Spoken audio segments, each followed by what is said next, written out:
There you go. So we're recording. Again, this is going to touch base on crisis proofing your finances. We're going to talk about how you can make your own budget, how you can make your own emergency fund, because it's very important that during a crisis you have something to fall back on. You know, during the time of a lockdown, unexpected unemployment, loss of income, it's very important that we have an emergency fund. And these are the things that we're going to talk about before we even schedule a session about saving and investing. So again, basics, fundamentals. Kumbaga sa basketball, we won't just talk about shooting the ball just to look good in front of fans. We're going to talk about the basics, the fundamentals, how you can how you dribble, how you pass the ball, the proper way to defend. No, so this is it. This is step zero. No, so again, my name is Andoy, and I am the business development and market education head of First Metro Securities Brokerage Corporation, the stock brokerage arm of Metro Bank, the best managed bank in the Philippines. First Metro Sec, we're not that bad either. Because we happen to be the 2017, 2018, and 2020, hopefully 2021 best broker in the Philippines from Finance Asia.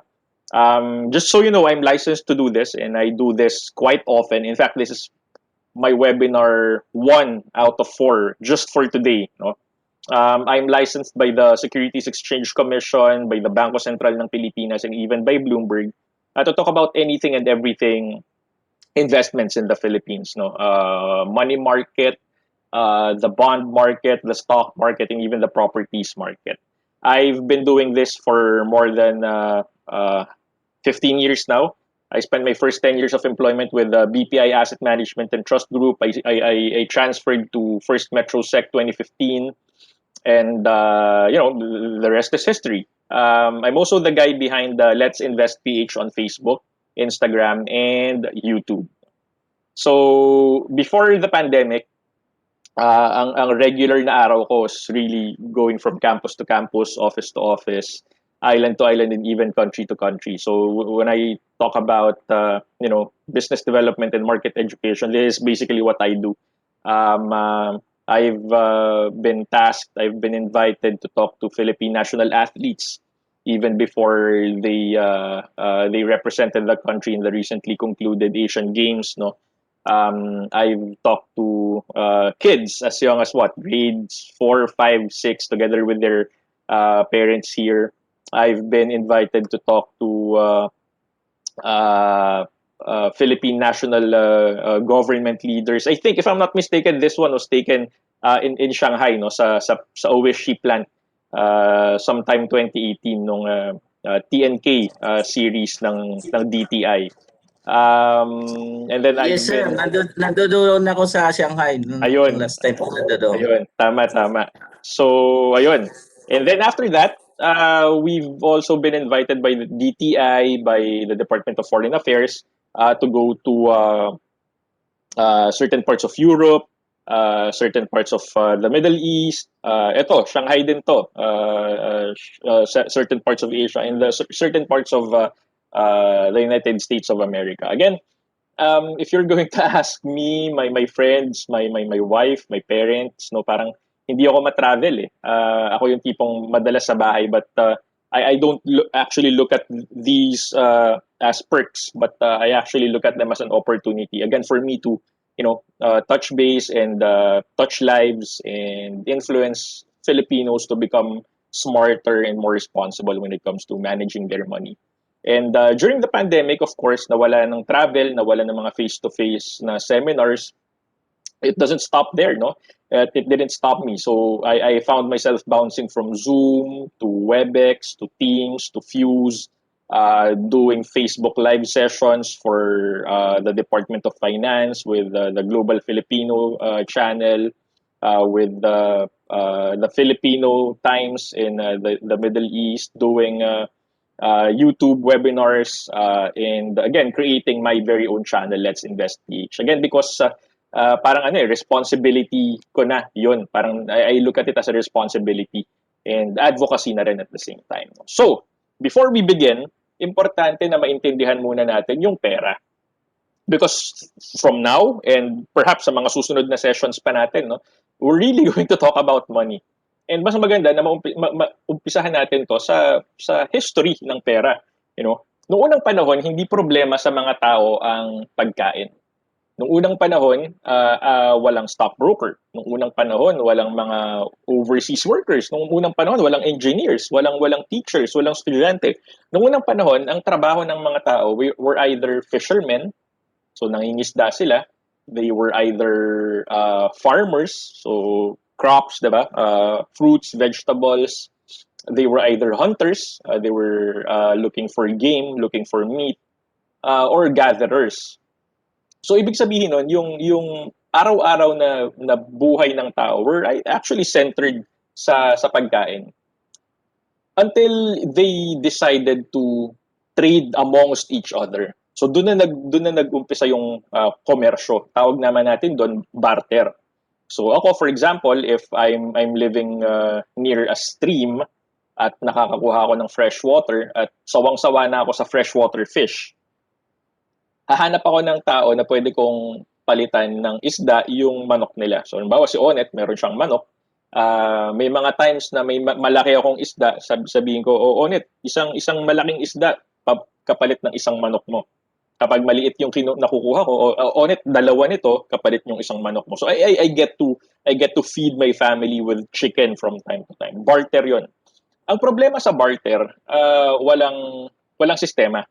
Walang nagsasabi na yan talaga yung palitan, Andoy, isang malaking isda versus isang manok. So ganun eh.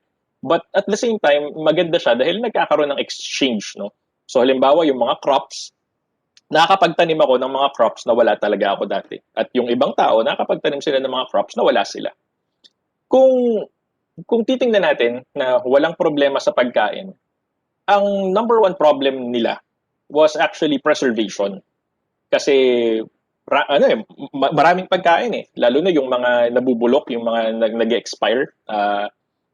Meat, yung nga, fish, chicken, kapag nakatay mo na sila, wala na. You really need to consume it after X number of hours, X number of days. No? Ang problema, yung pag-preserve ng pagkain was readily available only for select regions in the world, no, yung mga polar regions, south pole, north pole, because of the regular availability of ice, until they discovered salt. Actually, salt back then, 2000 BC, was the most expensive, heavily sought after item on earth.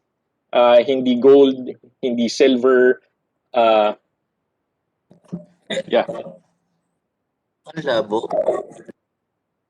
Sige.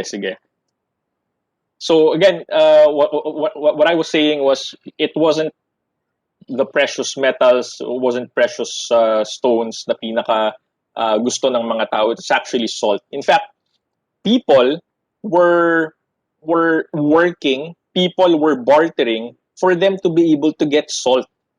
Actually until now nararamdaman pa rin natin 'yan eh. Up until now, nararamdaman pa rin natin 'yan because ano ba ang English ng sweldo?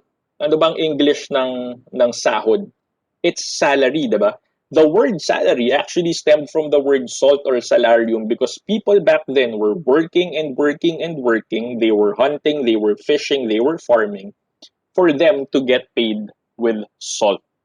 Okay, so salt was really not just a commodity. It wasn't a product. It wasn't a service. It was the highly sought after, most expensive thing on earth back then. It was only during the 17th century nung nagkaroon tayo ng appreciation for precious metals, precious stones. 18th century was the only time we started I organizing guess we're ourselves. losing you. Yeah. Hold on. Let me just check my connection. Sir, nawawala ka. Yes, sir. Yes, sir. Hold on. Let me check my connection. Blurry. How about now, sir? How about now? Am I still coming in choppy? or better?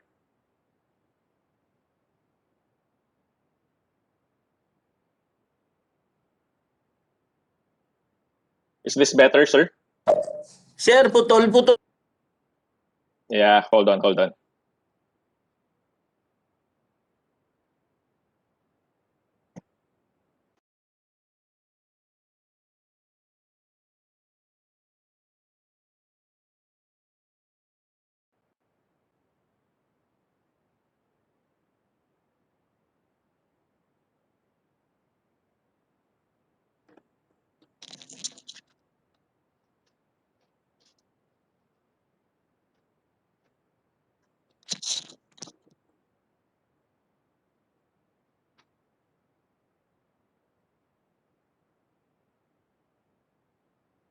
Hello, how about now, sirs?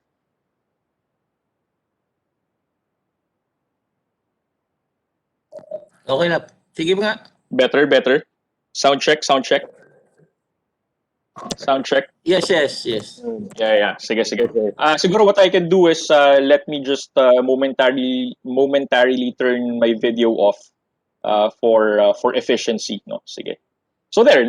Again, as mentioned, no, it was only during the 18th century when we started organizing ourselves to form banks. Ito na yung panahon na nagkaroon na tayo ng paper bills, ng coins, nagkaroon na ng exchange. Ito na yung pinoproblema namin before ni Onet, no. Ano ba talaga yung palitan ng isang isda versus isang manok? Pero ito hindi na isda at manok yung pinag-uusapan. Pinag-uusapan natin dito yung exchange na between currencies. At paano ba natin papalitan ang piso to dollar, piso to yen, 'di ba? So nagkaroon na tayo ng organization. And then after that, nagkaroon na tayo ng alternative channels. Nagkaroon na tayo ng bukod sa coins, bukod sa bills. We were already able to pay off our obligations and get paid in return sa pamamagitan ng cheque. So walang cash pero you have a checking account. Hindi na problema if you'd like to withdraw your money from your bank past banking hours or during weekends or during holidays because nagkaroon na tayo ng automated tellering machine. So what I'm trying to say here is from 2000 BC up until this point in time, 20th century, we've been trying to make it more accessible. We've been trying to make it more organized. We've been trying to make it a little less complicated, no? Yung palitan ng pera, yung pagbili, yung pakikipagpalitan ng mga bagay, no? It was only during the 21st century when we saw the advent of internet banking. Pero yung internet banking na sinasabi ko dito is very crude, Jurassic na non-transactional. Ito yung magla-log on ka lang para malaman mo kung magkano yung pera mo sa savings account mo, magkano yung pera mo sa checking account mo, and then tapos na. Ganun lang siya, non-transactionals. Ibang usapan yung internet banking, digital banking, and mobile banking ngayon. Because ngayon, pwede ka nang mag-transfer ng pera from the Philippines to Shanghai without having to go through remittance centers, lalo na kung meron kayong local bank account. You can start paying off your bills by using your mobile phone. You may start, you can have pizza delivered to your home, to your office, no, without having actual cash. You may pay off your credit card bill, no. So ang dami ng possibilities. Even saving and investing, pwede mo nang gawin online. Lalo na ngayon, no, na very important for us to, stay home, less exposure to the virus. No? So it's going to be very, very important. Again, what I'm trying to make you understand here is the system, the regulators, the government. They're trying to make it easy for Filipinos. They're trying to make it easy for everyone to start saving, to start investing. They're giving us a lot of access to a lot of technological advancements. But the problem is we're not taking advantage. We're not taking advantage because studies show that we still have a lot to go. No? Ang dami pa rin unbanked na Pilipino. Because ang nangyayari dito is we look at money as just a means for us to buy something. Yun lang ang tingin natin sa pera. We are wired to spend. money. Parang ganun. Yeah, we were brought up, nasanay tayo na ang pera ginagastos yan. And that's what I'd like you to understand. I'd like you to change the way you look at money. Money is not just a means for us to buy something. Because money, when used the right way, when budgeted the right way, when saved the right way, when invested the right way, our money can actually make more money. Ang tawag diyan, investing. No? And sabi ko nga, no, hindi muna tayo magpapasok sa investing because I'd like you to have a solid foundation about money and money management. Because according to Standard and Poor's, 75% of Filipinos are financially illiterate. Ibig sabihin nun, marunong tayong mag-add, magaling tayo sa math, magaling tayo sa numbers, but when it comes to multiplying money, hindi natin nagagawa. We're good with numbers, but we can't multiply money because we keep on spending money. According to the Asian Development Bank, 80% of Filipinos don't have plans when it comes to money. I'm not talking about an insurance plan. I'm not talking about anything formal, written, notarized. I'm just talking about a plan between you and yourself. Kapag sumweldo ka na sa susunod na cutoff, anong gagawin mo? Saan mo dadalhin? Magkano doon ang gagastusin mo? Magkano doon ang itatabi mo? Wala tayong ganun. 80% of Filipinos walang ganun. And again, in the absence of a plan, kapag meron kang pera, more often than not, nagagastos mo yung pera. According to the Bangko Sentral ng Pilipinas, 90% of Filipinos, 9 out of 10 Filipinos don't have savings. If you're going to ask them, 100% of Filipinos will tell you, Andoy, I'd like to save. But only 10% can afford to save. Again, because they don't have budgets. Because we keep on spending money. We're wired to spend. According to the Bangko Sentral ng Pilipinas, 98%, almost 100, 98% of Filipinos don't even invest in our very own stock market. Which brings us to the Social Security System or SSS telling us that after everything said and done, 97% of Filipinos will retire poor. Imagine nyo, ang tagal nating nag-aral, ang tagal nating nagtrabaho, especially time away from our families. But statistically speaking, SSS tells us that 97%, we have that 97% chance that by the time we turn 50, 55, 60, 65, we're still poor. Why? Why? Because 75% of Filipinos are financially illiterate. 80% of us don't have plans or budget when it comes to money.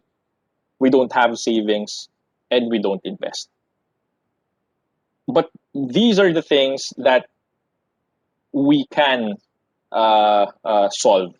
Hindi to imposible to solve. It's very easy for us to be financially literate. Ang daling mag-invite ng speaker for financial literacy, but ang problema dun sa mga attendees, natatapos sila sa seminar lang eh. They don't actually execute whatever it is that they get to learn. Madaling magplano, madaling magkaroon ng budget, madaling magsulat, but again, it's all about execution. Madaling mag-umpisa, mag-open ng savings account, but at the end of the day, nagsisave ka nga ba? Madaling mag-open ng investment account, but at the end of the day, nag-i-invest ka nga ba? So all I'm really saying is it's all a matter of execution. That's why we start with budgeting before we start talking about saving and investing. Let's start talking about budgeting for us to be able to get money to start saving and eventually start investing. Okay?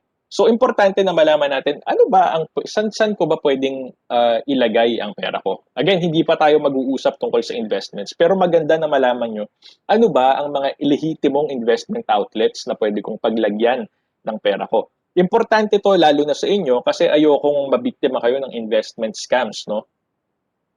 Sabi ko nga, madali nang mag-transfer ng pera, madali nang magpadala ng pera. Yung mga investment scammers, they're taking advantage of that to victimize a lot of Filipinos, a lot of people who'd like to start saving and investing. So what I'm trying to show here, what you're seeing here, are the asset classes no of legitimate investments in the Philippines. They're arranged in this fashion: deposits, bonds, stocks, real estate, because of their risk return and time horizon features. Hindi muna natin sila iisa-isahin kasi sa susunod na topic na natin pag-uusapan yan. But they're arranged in that fashion because of their risk, return, and time horizon features. Ang ibig sabihin nun, pag nandito ka sa bandang baba, low risk, low return. Pag nandiyan ka sa bandang taas, high risk and high potential return. Ang time horizon, it also talks about the time o haba ng panahon na kailangan mong bitawan yung pera mo para makapag-invest ka. Sa deposits, ibig sabihin, short term lang yan because you're not earning so much. Sabi nga natin, low return, di ba? Sa bonds, dapat medium time horizon. So mga 5, 10 years. Stocks and real estate, ito yung pwede mong pagtagalin ang pera mo because it provides you with a lot of income opportunities. Sa stocks na lang, meron kang dividends. Sa real estate, bukod sa pagtaas ng presyo ng lupa mo every year, kung pinaparentahan mo yung bahay mo or pinapalis mo yung bakanting lote mo, it gives you rental and lease income. No? So, ayun siya, risk, return, and time horizon. Again, pag-uusapan natin siya in granular detail sa mga susunod na session natin. Pero in summary, sa deposits, your money makes more money because of interest. Pero interest earnings. Kasi may dalawang klase ng interest eh. Kapag nagdeposito ka, you call that interest earning. Pero kapag umutang ka, you are now paying the bank with interest fees or interest charges. No? That's why sabi ko nga, the ideal time horizon for deposits, short term. Who regulates deposits? It's the Bangko Sentral ng Pilipinas. Importante po na malaman nyo who's regulating your investment outlet para kung sakaling meron kang tanong, meron kang reklamo, alam mo kung sino yung lalapitan mo. Yun po ang dahilan kung bakit sila legitimate investment classes. You know? Kasi merong regulator. Ang forex, alam ko, baka itanong nyo rin, no? Ang forex, ang cryptocurrencies, hindi pa po siya regulated dito sa Pilipinas kasi wala pong hindi ko sinasabing scam sila. Sinasabi ko lang na hindi pa sila regulated. So kumbaga, napakalaki po ng risk ng mga investors dito sa investment outlets na to, lalo na kapag meron silang reklamo because wala silang tatakbuhan. Siguro I'm not kidding, but siguro closest thing na pwede nilang takbuhan would be si Tulfo, no? Sumbong nila kay Tulfo kung anong nangyari doon sa investment nila. Pero at the end of the day, si Tulfo, wala siyang tatakbuhan na police. Wala siyang tatakbuhan na Bangko Sentral. Wala siyang tatakbuhan na SEC at the end of the day. Next would be bonds. Medium risk, medium return. Sa bonds, dalawa ang source ng income natin. Sa deposits, di ba, isa lang? Dito sa bonds, meron tayong capital appreciation and coupon payments. No? Habang hindi pa nagmamature yung bond placement mo, pinapakita ka nito ng coupons. Ang pinakamagandang example nito si Premyo Bonds. No? 1 year nga lang si Premyo Bonds, pero dun sa isang taon na yun, 4 na beses kang makakatanggap ng coupon payments. Tapos every time meron siyang quarterly coupon payments, meron din siyang quarterly na draw pagdating sa mga prizes. No? So pwede kang manalo ng Toyota Innova, pwede kang manalo ng additional cash prize, pwede kang manalo ng house and lot. And ang kagandahan nung kay Premio Bonds, 500 pesos lang, pwede ka nang mag-umpisang mag-invest. No? And online siya. Hindi mo kailangang lumabas ng bahay para mag-invest. Lahat online. Ang coupon payments, hindi mo kailangang kunin sa treasury office. I-credit diretso sa account mo. So, ganun siya kaganda. It's being regulated by the Bangko Sentral ng Pilipinas and the Securities Exchange Commission. And yung stocks naman, high risk, high return because you're now talking about buying a business. Hindi ka na basta-basta investor. Ang tawag na sa'yo pag nasa stock market ang pera mo. Stockholder. You're now a stockholder. You're a co-owner of that particular company. No? Your money makes more money by way of capital appreciation. Ito yung pag nakabili ka ng piso tapos pumalo siya ng 19 pesos. That's capital appreciation. Ito yung kumikita ka pa rin sa pamamagitan ng dividends. Ano bang dividends? Ang dividends, pwede nating tawagin yan na profit sharing. And when you talk about profit sharing, you can't share what you don't have. Ang ibig sabihin nun, not all stocks are created equal. Hindi dahil bumili ka ng stock, automatically mag-expect ka na agad na kikita ka sa pamamagitan ng dividends. It really pays to research. No? Ano-ano bang kumpanya yung regular na nagbibigay ng dividendo? Sino-sino ba sa kanila yung madalas nagbibigay ng dividendo? Hindi yan nadadaan sa pangalan, nadadaan yan sa performance. No? Kasi ang dividends, kinukuha yan galing sa profits. Paano kung yung binili mong kumpanya sikat, pinag-uusapan nga online, pero hindi naman profitable? Walang magagawa. Halimbawa, for example, para lang meron tayong concrete na pangalan na pag-uusapan, halimbawa si Manny Pangilinan for Meralco. Walang, for example lang, walang mabibigay na dividends for 2021. Hindi pwedeng sabihin ni Manny Pangilinan na sige, okay lang, papaluwalan ko na lang muna. Kukunin ko galing sa sarili kong bulsa. Hindi po niya pwedeng gawin 'yon. Because ang dividends, it has to be taken out of the company's profits. Hindi po pwedeng mag-inject basta-basta ang kahit sino sa bulsa ng kumpanya for dividends because it goes against accounting standards, no?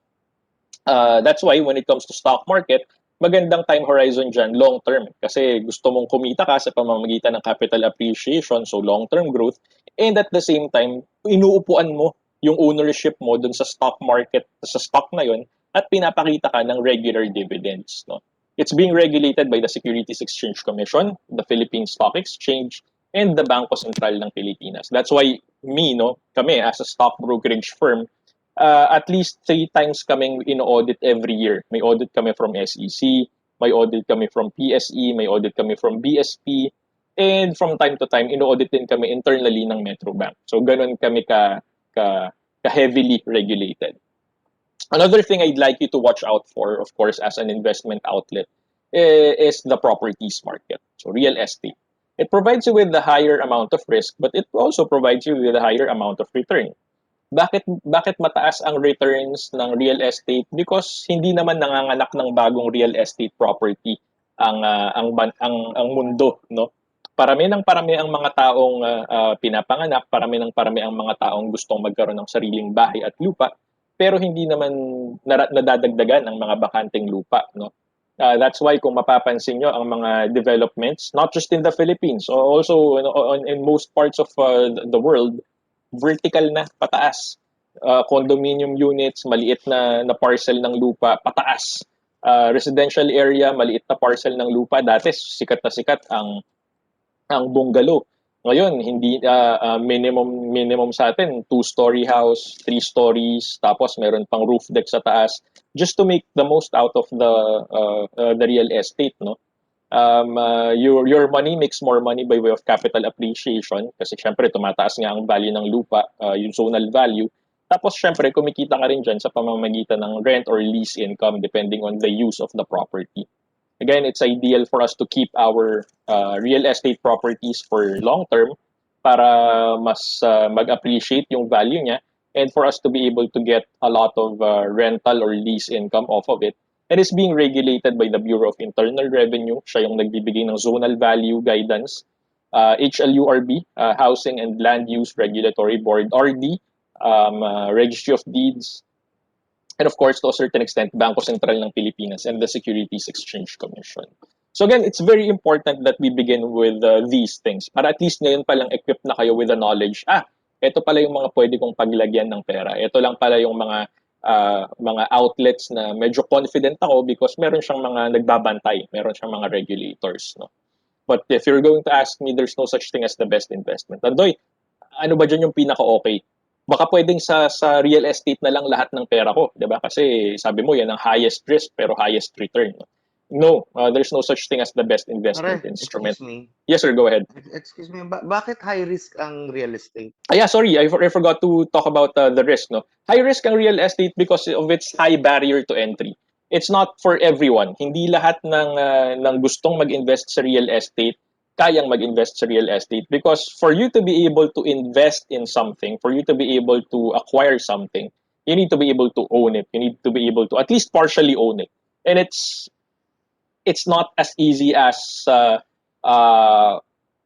opening a deposit account for as little as 1,000 pesos, venturing into bond placements for as little as 500 pesos, or opening a stock brokerage account for as little as 5,000 pesos. When it comes to real estate, you're talking about millions. No? So that's what, number one, that's what makes it risky. Another risk factor in real estate investing is liquidity.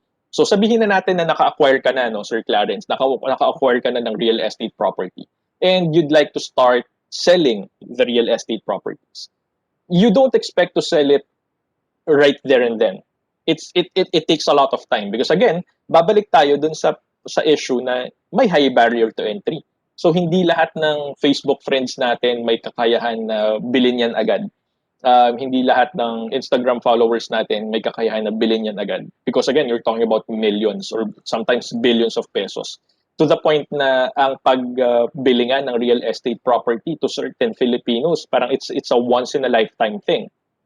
Another thing to consider is yung concentration risk, no. Baka masyado kang concentrated sa isang area na marami kang biniling property sa isang area na eventually magiging na consider as flood prone.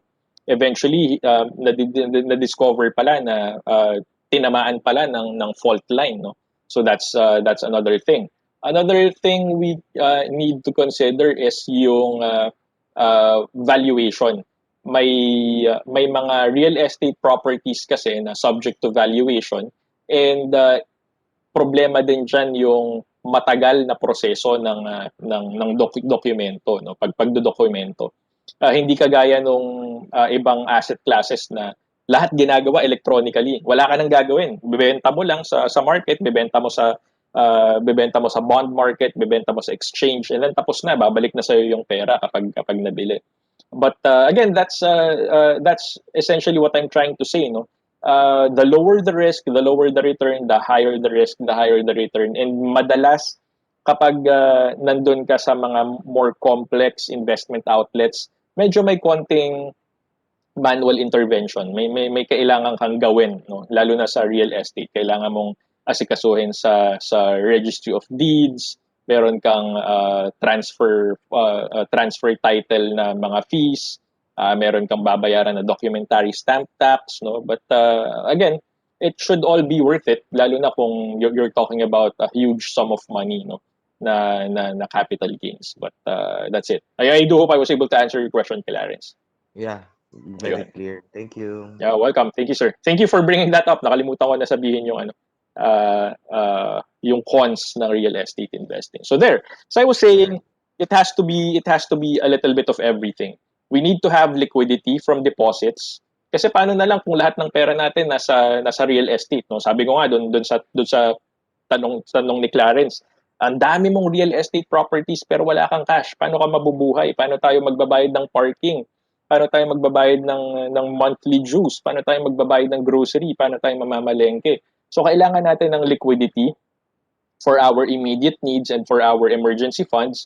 We need to have stability, and the pinaka-stable talaga would be the bond market kasi kahit anong mangyari, you're going to get paid with coupons, and then pwede ka pang ibabalik pa sa yung principal once the bond matures.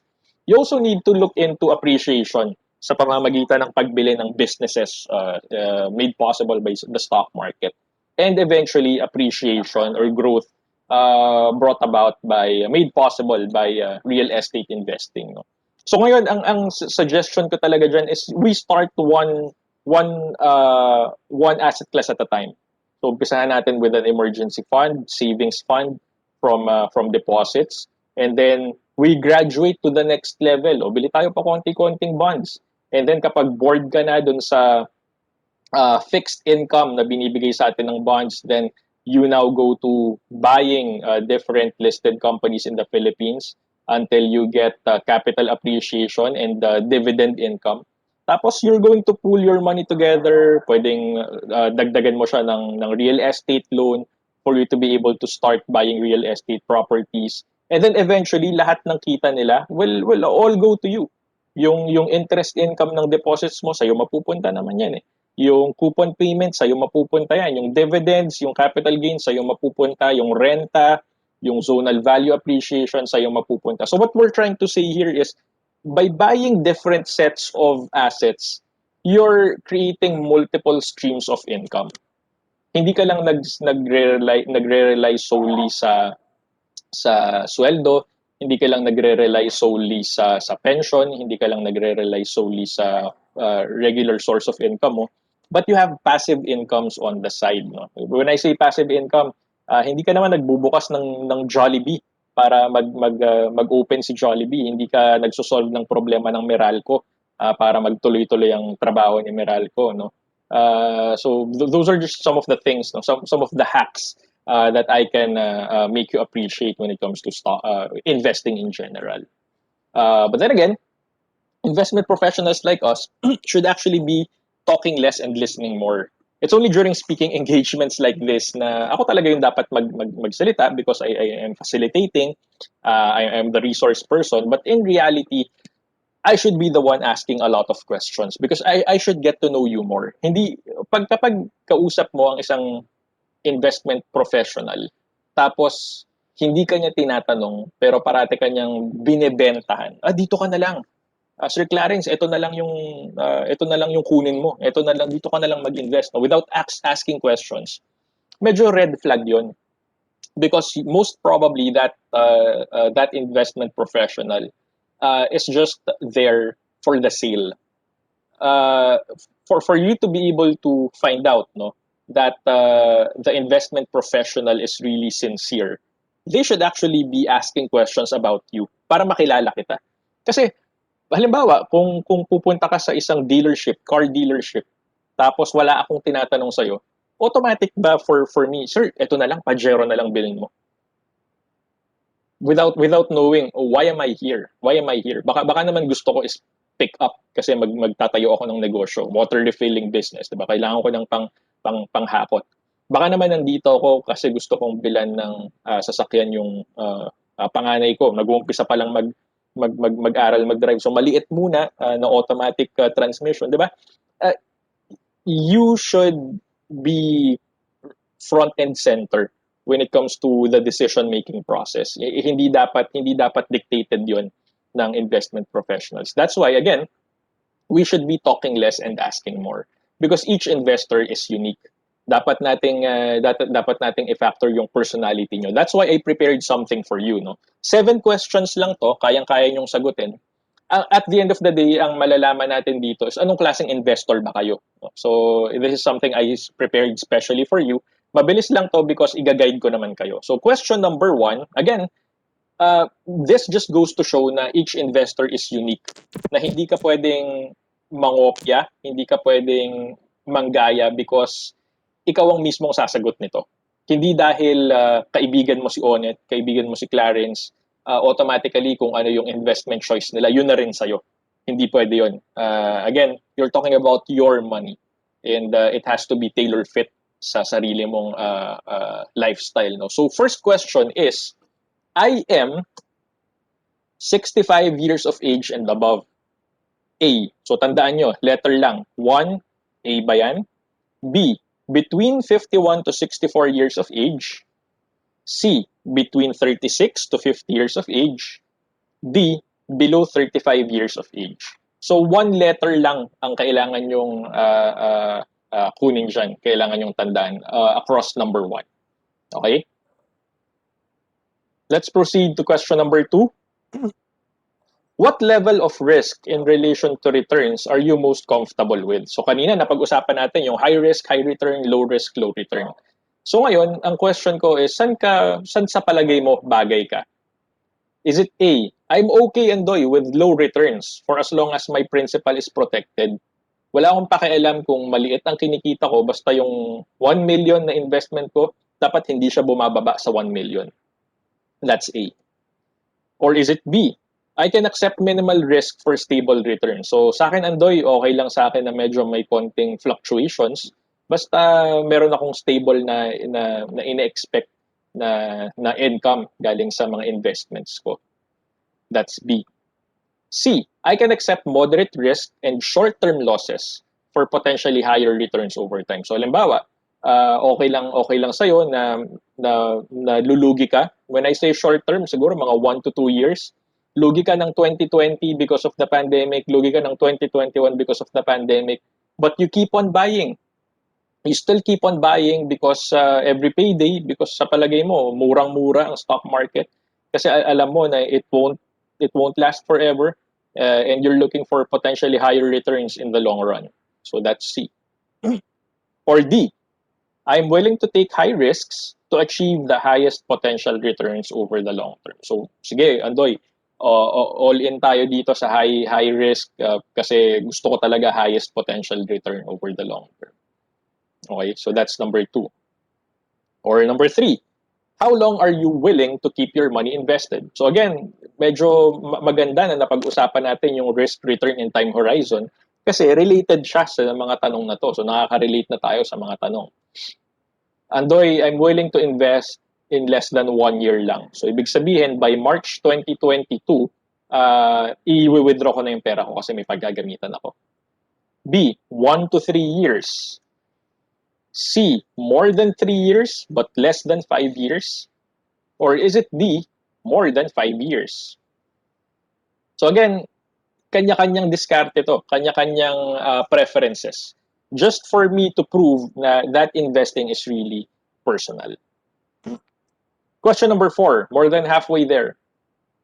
How much do you know about investments? So again, kanya-kanyang investment experience and sophistication.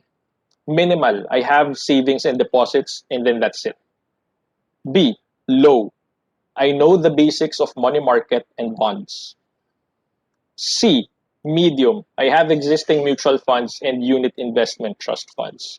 Or is it high, I trade stocks and have other assets in my portfolio. So may stocks ka, baka meron kang exchange traded fund, baka meron kang REITs, real estate investment trust, or baka meron ka na ring real estate mismo.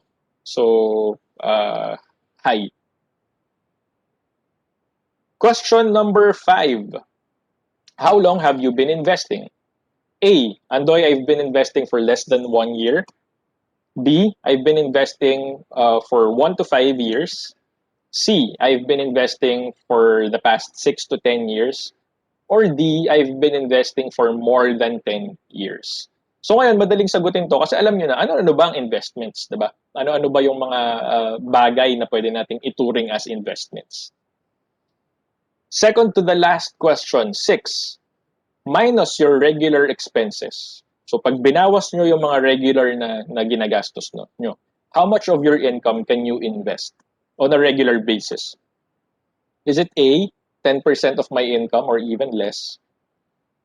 B, 11 to 20% of my income? C, 21 to 30% of my income? Or D, more than 30% of my income? So again, kanya-kanya. And the last question, 7. How would you feel if the value of your investment goes down in the short term or within the last 1 to 2 years? No? So medyo related yan dun sa isang question natin. A, Andoy, any principal loss is not acceptable to me. Ayokong nalulugi ako kahit piso man yan. Ayokong bumabagsak yung halaga ng pera ko. But then again, the lower the risk, the lower the return. B, I would be very concerned and would monitor my investments until it recovers. So, magiging concerned ka lang naman. Hindi mo naman siya i-withdraw talaga. Pero, kumbaga, sa mental health, medyo may tama siya sa mental health because parati kang nakatutok sa market. Hindi ka na makapag-focus sa time mo with family. Hindi ka na makapag-focus sa trabaho. So, may concern yon. C, it wouldn't be too much of a concern as long as I get positive returns eventually. So again, merong konsepto ng time. No? Or D, I am a long-term investor. I wouldn't be concerned because I understand that high risks are associated with high returns or high returns associated with high risk, vice versa. So again, 7 questions, what you should have right there in front of you or kung natatandaan nyo, kung sinulat nyo, nilagay nyo sa notepad ng phone nyo, are 7 letters across 1 to 7. Ang importante dyan is na malaman nyo is lalagyan natin yan ng score. For every A answer, lagyan nyo yung sarili nyo ng 1 point. So lagyan nyo ng point yan across every letter A. B, 2 points. C, 3 points. And D, 4 points. Tapos, pag samasamahin natin siya, i-total natin, no? Kapag below 7 points, go ahead. Ulit yung points. A, 1 point. B, 2 points. C, 3 points. And then D, 4 points. Okay, thank you. Yan. Tapos kapag nakatotal na-total na natin lahat ng score natin for all 7 answers, Pag below 7 points ang total natin, ibig sabihin, we are a conservative investor. Mamaya na natin pag-uusapan kung ano ibig sabihin yan. No? So maganda ngayon, malaman muna natin kung ano yung category natin. Between 8 to 10 points, you are a moderately conservative investor. If you have a total score of 11 to 15 points, you are a balanced investor. 16 to 21 points, you are a moderately aggressive investor. 22 points above, you are an aggressive investor. Ang ibig sabihin yan, if you are a conservative investor, best if you start with deposits. Remember, may mga uh, answers na andoy ayokong malugi. Any loss is unacceptable. Oh, it's okay. So you go with deposits because it's low risk, but I have to remind you that it also provides you with low returns. No? If you're a moderately conservative investor, best if you have exposure, meron ka rin dapat exposure sa deposits for emergency funds, but dapat most or bulk of your investments are in bonds. Kasi ito yung next level na gusto mo nang ma-promote to earning something on a regular basis, and yun yung that's being made possible by coupon payments from bonds. You are a balanced investor if you can if you're a balanced investor, ibig sabihin meron ka na dapat exposure sa bond market and meron kang konting exposure sa stock markets because parang you're in between, you're not yet ultra aggressive, you're not conservative, you're in between. So meron ka sigurong 60% exposure in bonds and 30% exposure sa stocks, and then 10% exposure in deposits or money market. Hindi dapat nawawala to because this should house your emergency funds, no? So deposits. You're moderately aggressive, dapat malaki na ang exposure mo sa stock market. So you're talking about more than 50%, no? 10% in money market, 20% perhaps in bonds, and then 70% in the stock market. And then you're ultra aggressive. You're aggressive if that means you can now start delving into real estate. So meron kang emergency funds as a conservative investor. As an aggressive investor, dapat meron ka pa ring emergency funds. Meron ka pa ring stability brought about by bonds. Meron kang exposure sa stock market, but meron ka na siguro mga 30 to 40% exposure in real estate investments. So again, the ultimate portfolio, kahit na aggressive ka, should still have money market or deposits, should have bond market or fixed income assets. You should have stock market investments, and at the same time, also heavy on the properties market. So that's the ultimate portfolio if you're going to ask me, no? Which at the end of the day is still made possible by successfully budgeting your money. Because again, if you don't budget your money, you won't be able to free up money for saving and investing eventually. Ngayon, talking about budgeting, talking about emergency funding, let's talk about the income process. No? Let's talk about the spending process, the spending mindset of Filipinos. Madalas, pag kumita tayo ng pera, ginagastos agad natin, and then kung ano na lang yung matitira, andoy, yan ang savings ko. Diba? Okay lang siguro to kung malaki yung natitira. Pero ang problema kasi dito sa equation na to is we're at the mercy of our expenses. Kung gaano kaliit ang expenses, ibig sabihin, ganun kalaki yung savings. Pero inuuna kasi natin ang paggastos eh. Hindi natin inuuna ang pag-save. So what I'm trying to propose is for us to tweak that equation na every time you receive something, ibabawas agad natin doon yung pera na intended for saving and investing. And then kung ano yung matitira, that's the sum of money na pwede na nating gastusin para guilt-free yung paggastos natin. Hindi tayo naawa sa sarili natin kasi alam natin na bago pa man tayo gumastos, natabi na natin yung gusto nating itabi for savings and for investment purposes. Because mind you, the less money you spend on expenses, unnecessary expenses, the more money you get to save. Mas marami kang naiipon kasi konting pera lang yung ginagastos mo sa hindi importanteng bagay. And the more money you save, it means the more money you can inject para sa mga investments mo. Remember yung diagram natin kanina?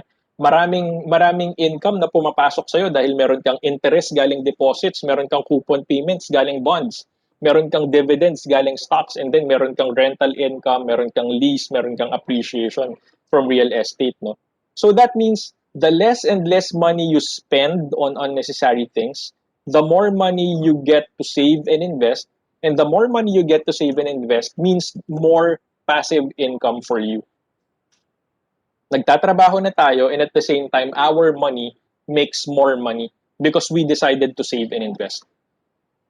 Which brings me to my 50-30-20 budgeting strategy.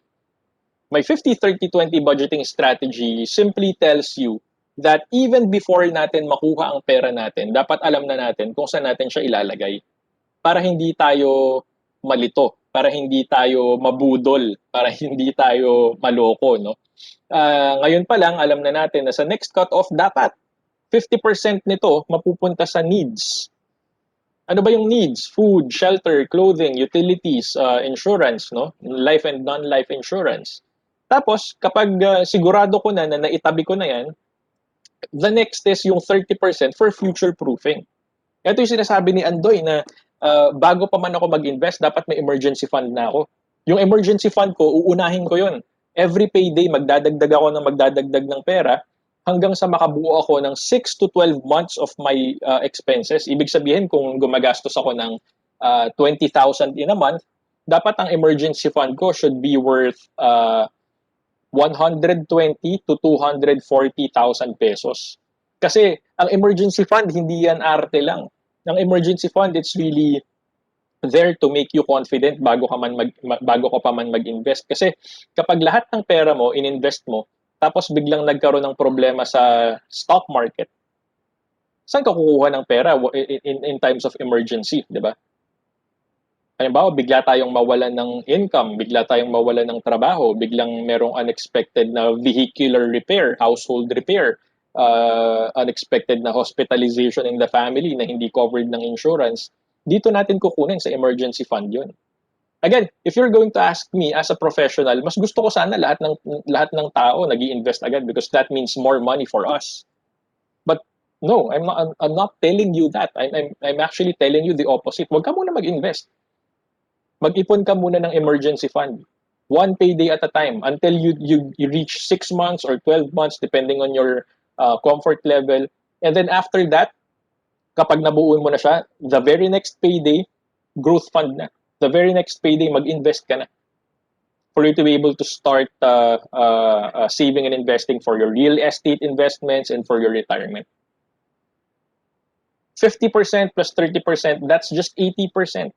The remaining 20% should be budgeted for wants. Maraming tao ang nagsasabi na dapat hindi tayo gumagastos for wants. Dapat puro needs lang, yung mga importante lang. But here I am telling you, it's okay. It's okay for us to spend on wants, lalo na kung tapos na tayo dito sa needs and sa future proofing. Ito naman yung uunahin natin eh. Least priority ang wants, pero dapat ginagastosan pa rin natin yan for mental health.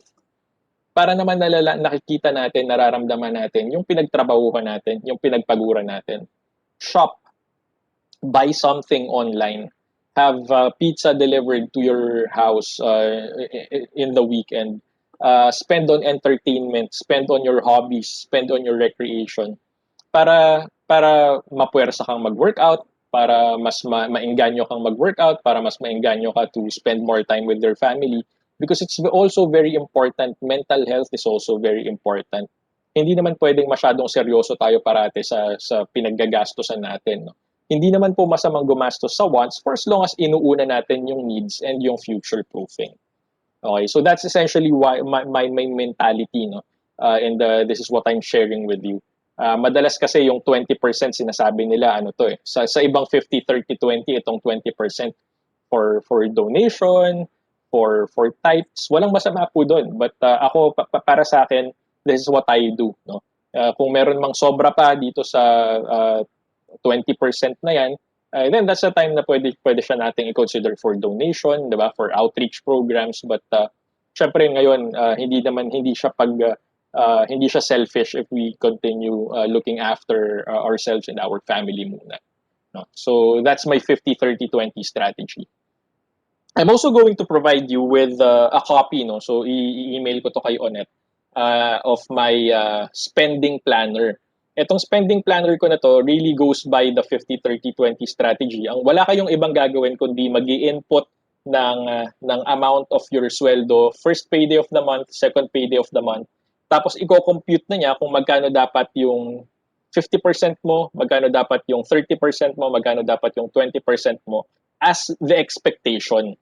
Kumbaga yung expectation and reality. Tapos kayo din mismo yung maglalagay across it kung ano yung reality para malaman mo sobra ka ba sa 50%, kulang ka ba sa 30%, sobra ka ba sa 20%. So again, this is something I'm going to prepare and share with you guys after this webinar of ours, no. So personalized siya tsaka customizable. Through it all, what I'm Thank here. you, Sir Andoy. Of course, sir. So what I'm trying to say here is it doesn't matter how little or how big you're earning. Wala sa sweldo yan. You become rich when you become wise in your spending. Malaki nga ang sweldo mo pero malaki rin yung ginagastos mo. 300,000 a month sweldo mo pero 300,000 a month din yung gastos mo. Because you're trying to live a lavish lifestyle. Compare that to somebody earning 30,000 pesos, but he makes it a point to invest 1,000 pesos every month, 1,500 pesos every payday. 'Di ba? Parang ang laking bagay nun, lalo na kung titingnan natin long term. Kung matatandaan nyo nga ang formula ng interest, 'di ba? Basic math, no, elementary math, I equals principal times rate times time, PRT. Ibig sabihin nun, for you to get your interest, no matter how little your principal is, kahit gaano kaliit ang pera mo, no matter how little the rate is, yung rate ng paglago ng pera, interest rate, stock market growth, coupon payment, 'di ba? At the end of the day, yung T sa dulo, yung time, kung matagal mo naman siyang ininvest, kung regular ka namang nag-i-invest through time, that will make a difference. Remember that. Again, I'm talking about math. I equals PRT. No matter how small the principal is, no matter how small the rate of return is, for as long as mahaba yung panahon na nag-i-invest ka, matagal kang nag-i-invest, that will eventually matter. No? So sa akin for this session, no, again, I do hope I was able to share with you my tips and tricks and hacks for you to future proof your finances.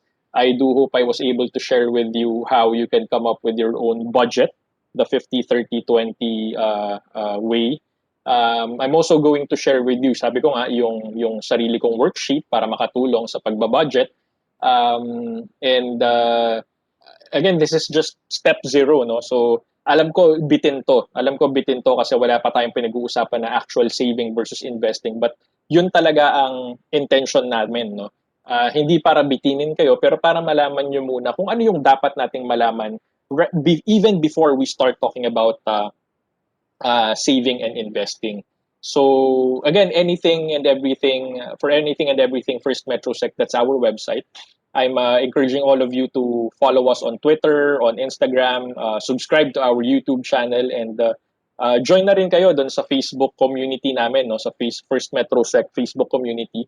You may get in touch with me just in case no ayaw nyong ipadaan kay Onet yung tanong, nahihiya kayo, it's confidential.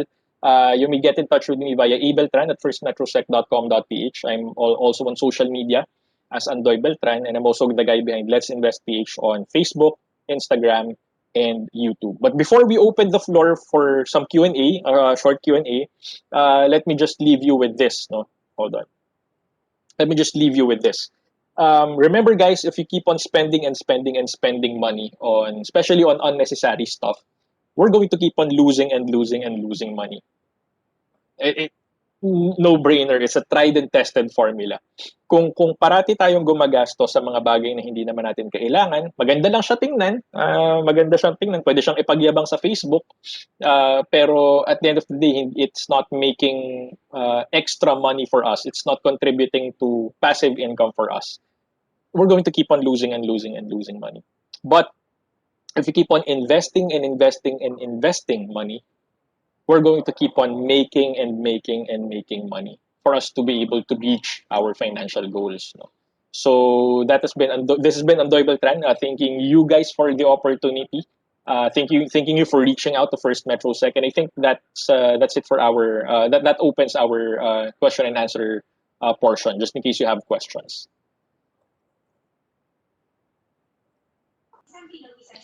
Andoy, para may question lang ako. Go ahead, sir.